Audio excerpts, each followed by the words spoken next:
कहानी। एक घने जंगल के पास एक छोटी सी मानवी बस्ती थी। इस बस्ती में लोग मेहनत से अपना जीवन जीते थे। बस्ती के पास रहने वाले जानवर इंसानों से दूर ही रहते, लेकिन एक लोमड़ी जिसका नाम माया था, अपनी चतुराई और हिम्मत के लिए मशहूर थी। वह हमेशा कुछ न कुछ नया करने की सोचती रहती थी। एक दिन माया ने जंगल में भूखे रहते रहते सोचा, इस बस्ती में इंसानों के पास ढेर सारा खाना है। अगर मैं वहां से कुछ ले आऊं तो कई दिन आराम से खा सकती हूँ। माया की आंखों में चमक आ गई और उसने बस्ती की ओर जाने का फैसला किया। शाम का समय था, सूरज ढल चुका था और बस्ती में हलचल कम हो गई थी। माया धीरे धीरे बस्ती में घुसी। वह एक घर के पास पहुंची जहां आंगन में मुर्गियां चहक रही थीं। माया ने सोचा, अगर मैं इनमें से एक मुर्गी पकड़ लूं तो आज की रात मजे से कटेगी। पर तभी घर के अंदर से एक कुत्ते के भौंकने की आवाज आई।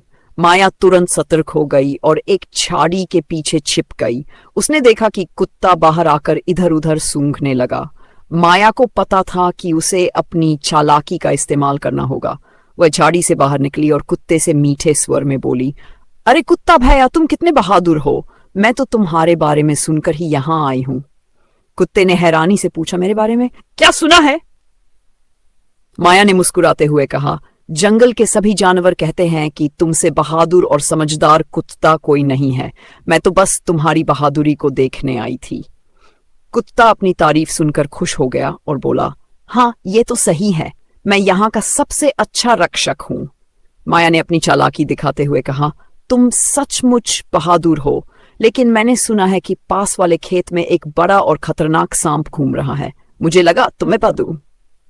कुत्ता चौकन्ना हो गया और जल्दी से पूछा, सांप कहाँ? माया ने खेत की ओर इशारा किया और कहा, वह शायद वहीं है।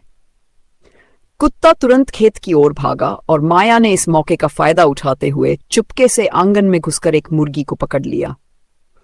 वह फुर्ती से जंगल की ओर भाग गई। सुबह जब बस्ती के लोग जागे तो उन्होंने देखा कि उनकी एक मुर्गी गायब है।